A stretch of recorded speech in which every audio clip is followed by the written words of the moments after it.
Magandang araw mga kaibigan.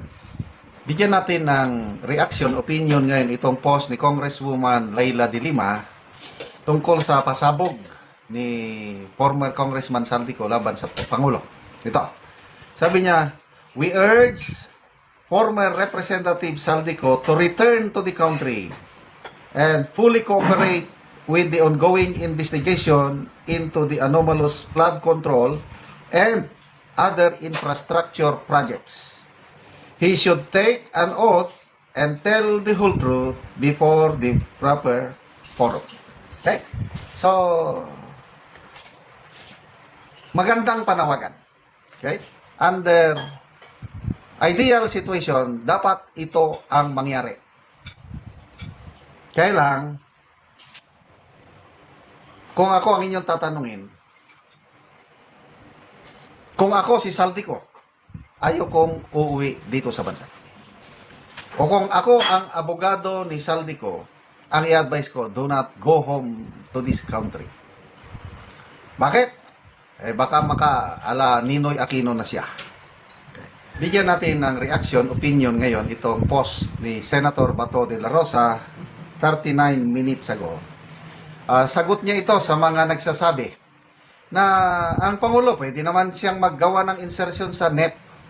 Bakit utusan pa niya si Saldico na mag-insert sa BICAM? Most prominent na nagsabi niya, prominent, si Senator Lacson at saka si Professor Cielo Magno. So ito ang sagot ni Senator Lacson. Very simple. Why make insertions when he can put it in the NEP, National Expenditure Program? Answer. NEP goes through scrutiny by both houses while BICAM does not. Ito si Senator Bato, member siya sa BICAM nung 19th Congress. Kaya sabi nga niya nag-walk out siya sa BICAM At saka hindi siya bumoto sa ratification ng General Appropriations Bill. Kaya alam niya itong sinasabi niya. Ulitin, simpleng sagot kay Senator Lacson and Professor Cielo Magno. Sana marinig o mabasa nila itong post na ito. NEP goes through scrutiny by both houses while BICAM does not. Decisions sa BICAM na ito, lalo na sa small committee headed by Saldico, decisions are made by 4 people under the baton of the President. That's why it is called insertion. They insert during BICAM. Very clear, di ba? Pag-usapan natin ngayon yung nakakagulat na pasabog ni ex-Congressman Saldico laban sa Pangulong Marcos Jr. Sabi niya sa kanyang video kahapon is mayroon siyang resibo. Tapos sabi pa niya may part 2 kanyang video testimony, inaabangan ko. So, tinignan ko ang kanyang official page. Ang inilabas niya ngayon, mga resibo. Yung sinasabi niyang 100 billion insertion na di umano utos ng Pangulo, inilabas niya na kompleto. Ito, yung list, merong yung projects exact page within the GA. Very specific. May mga pages inilagay siya para makita natin, ma-review natin. Para may pakita na hindi siya nagsasabi ng katang isip. Exact page sa GA. Ito yung summary, tingnan ko lang. Ilagay dito, amount of DPWH projects is 81 billion 287,503. Yon yung siningit niya as ordered by the President di umano. So, 81 billion sa DPWH, other government institution, nagkakalaga ng 18 billion to make it a total of 100 billion. Ito, pinag-aralan ko yung iba. Karamihan, mga flood control projects, access road, flood control projects. Ang nakita kong pinakamalaki is 800 million, parang road connecting Abra and Ilocos Norte, 800 million na kalsada. So, Ilocos Norte, Abra, teritoryo ng Pangulo. Talagang kumpleto. Karamihang mga worth of projects is nagkakalaga, yung ulitin ko, yung nakita ko, 800 million, pinakamalaki. Karamihan, 250 million, may 250 million, 150 million, gano'n na. Hanggang na total na ng 100 billion. So ito po, pwede nyong puntahan yung kanyang official Facebook page, nandun. Una, yung kanyang testimony, nagsasalita siya na inutusan lang ako.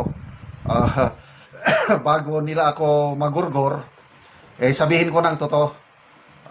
Magkakaalaman na. Napansin ko sa kanyang video, payat na siya. Namayat ng gusto, tapos malungkot. But then, that's life. Kung ano ang itinanim, yan ang aanihin. So, ang issue ngayon dito is, una, sa Malacanang, totoo ba na siya yung nagsasalita? Yon ang unang issue. Kasi sabi ni Auntie Claire, ipa-verify daw muna nila sa NBI, baka AI daw yon.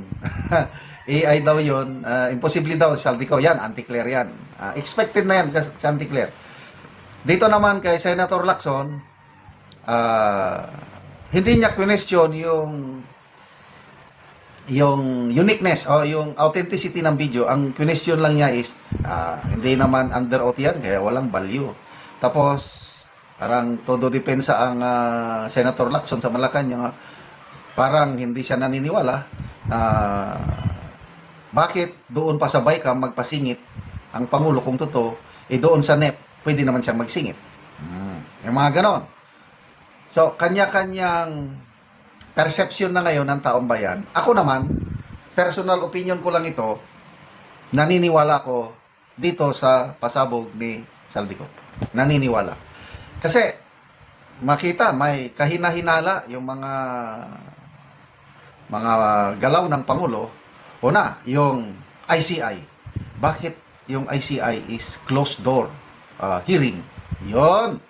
Unang kahina-hinala yon. Kung walang itinatago, sa publiko. Bakit? Di ba kung wala kang kasalanan, matapang kang harap, pakita mo. Kaya lang kung may tinatago ka, gagawa ka na. No, yun. Kahina-hinala yon. Next. Yung kay Mayor Magalong, nung una in-appoint. So, that gives credibility to ICI. Ako, tuwan-tuwa ko, ito na. Totohanan. Bakit nung nagsimulang mag-imbestigar si Mayor Magalong, biglang, parang, hoy, sumusobra na si Mayor Magalong, sabi ng Ticler. Hindi naman niya trabaho mag-imbestigar, advisor lang siya. Di nag-resign si Mayor Magalong. Yon, kahina-hinala yon. Parang may pinagtatakpan. Parang lang, opinion ko lang ito. Tapos, Ilocos Norte. Kung ako ang presidente, tapos nasasangkot ang aking home province dahil top 10 recipients ang unahin ko ang aking probinsya para ipakita na wala akong tinatago. Yun nga yung tanong ni Karen Davila kay Mayor Magalong nung member pa siya sa ICI at as advisor. Bakit hindi unahin ng presidente ang probinsya niya para maging model? Kung ano-ano namang sinagot ni Mayor Magalong. Nakakapagtaka.